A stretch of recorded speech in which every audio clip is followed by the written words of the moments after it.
Hey, what's up YouTube? Sapper back with another Destiny 2 video. For this video we're going to be looking at a close quarter combat build for a Defender Titan.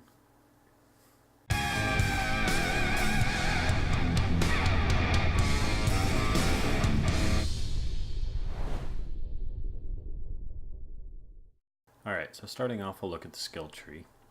Alright, so first you'll want to take Suppressor Grenade. Most of the grenades for the Sentinel class are pretty bad. This one at least gives you a chance to pull somebody out of their super. It takes a lot to get good at it. It's definitely not something that I've mastered yet, but if you can get good at it, it can really shut your opponent down. For barricades, like any PvP, you want to take the towering. You don't really want the rally barricade because you can shoot over it. You can throw. It's easy to throw grenades over it. You think you can shoot under it. It's just really not that useful. It's easy to jump over. For all of my jumps, I like taking the strafe lift, just for the directional control. But between all the jumps, it's really personal preference on that. And then for this build, I like to take the top tree. Now when you take the top tree, you're not stuck with Ward of Dawn. You have the option of using both. If you just press L1 and R1, you'll use your normal shield throw, and then if you hold it, then you'll put down a bubble.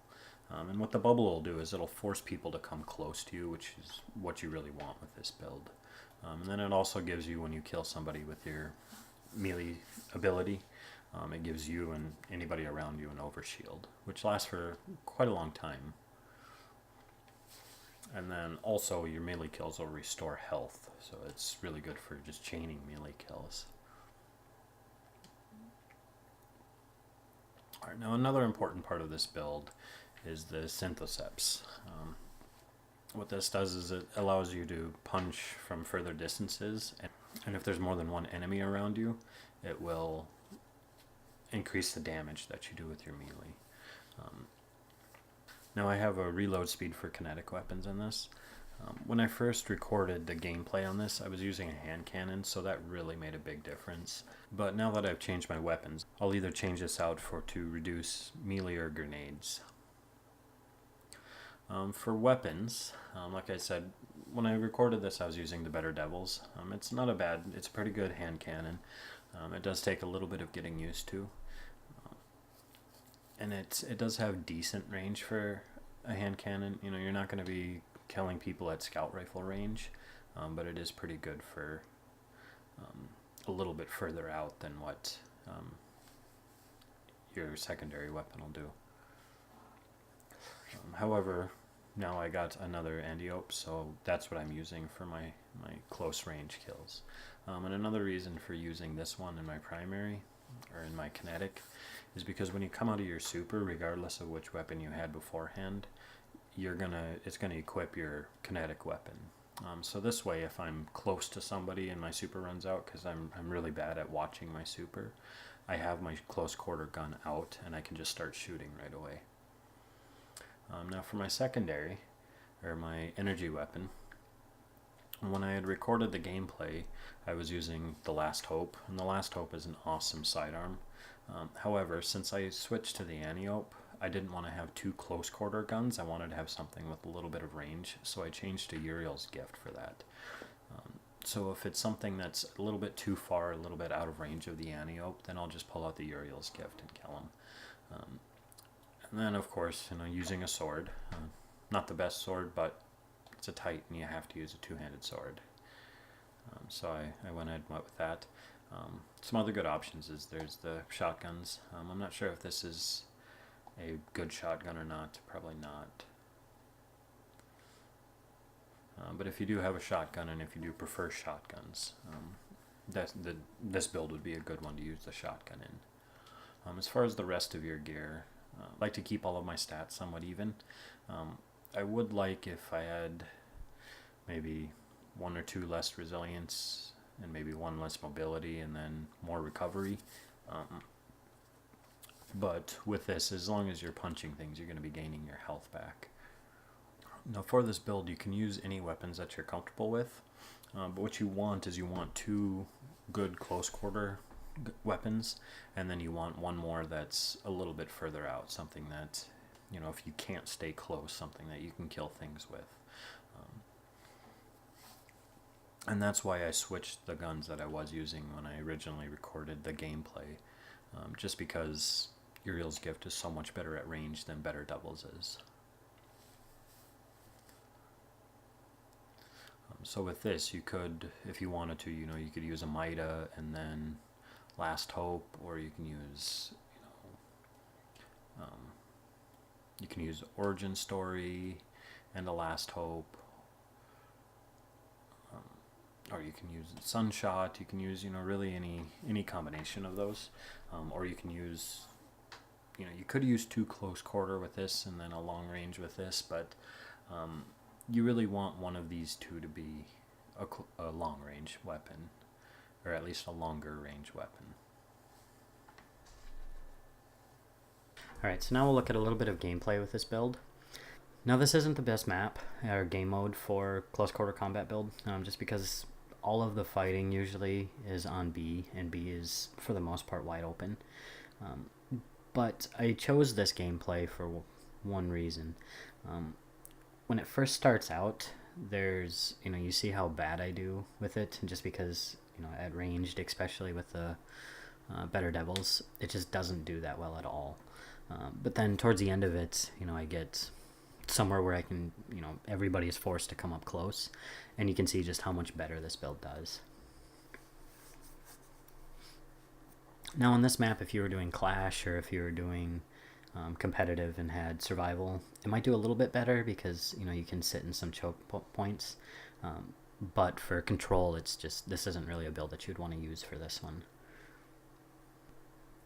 Now I didn't record this gameplay, but there was at one point in time when I wanted to try out the Rat King, and I was on this map, and I happened to meet somebody in the tunnel and killed them on the way. And then I went to their spawn to take that point, and while I was there, I ended up getting 4 or 5 kills, just because they were respawning fast enough that I could kill them, but they're respawning while I was invisible with the Rat King. So if you're good with the Rat King, it is viable with this build.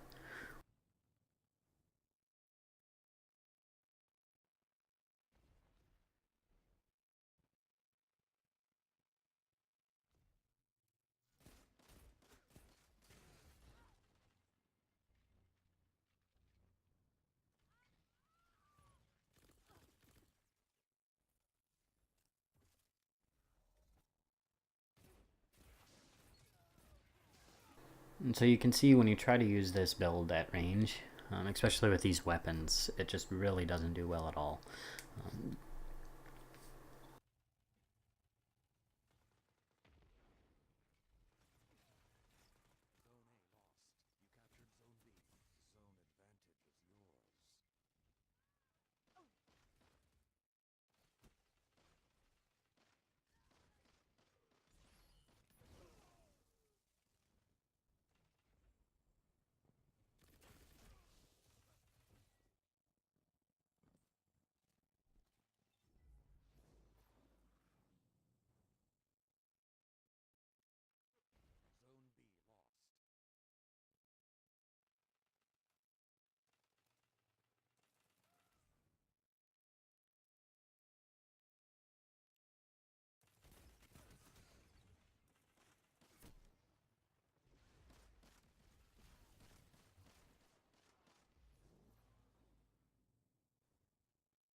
Alright, now right here is where you can really see where this build shines when it's in close quarters.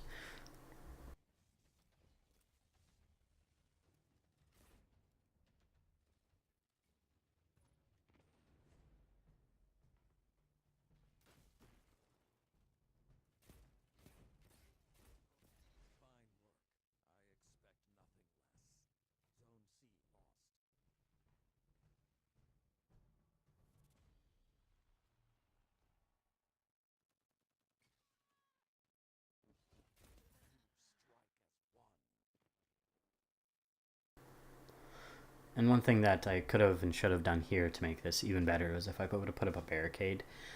They would have either had to go around the barricade, or if they would have went through it, then it would have been easy to kill them. Now for setting up your gear for this, probably ideally what would be best is to have 2 that reduce the cooldown of your barricade, 2 that reduce the cooldown of your melee, and then 1 that reduces the cooldown of your grenade.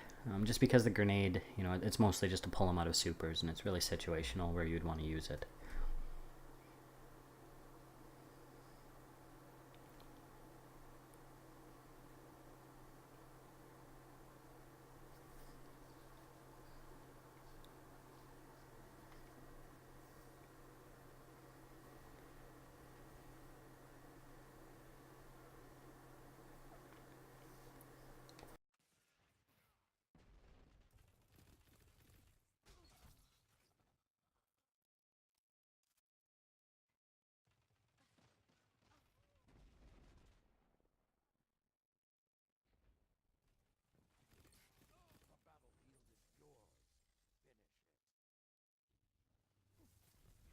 And there you can see how hard it is to pull somebody out of their super, because he was right there, and he was gone by the time my grenade actually went off.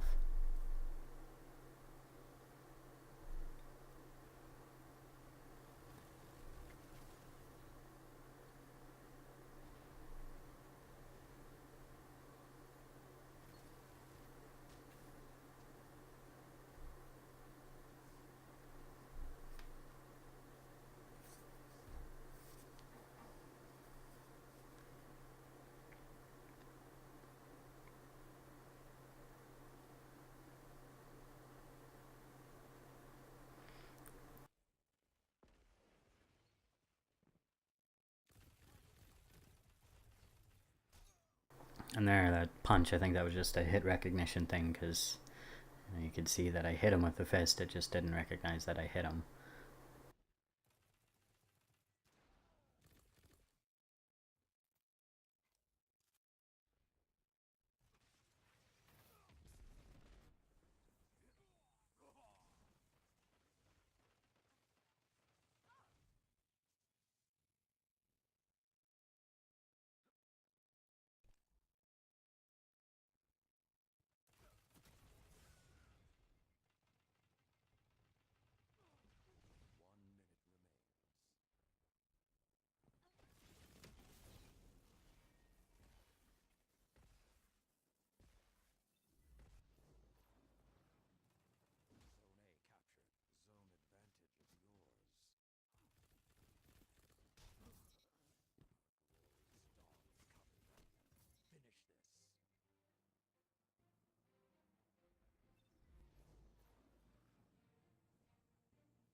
And with that, it looks like I just go right through him when I try to hit him with my shield.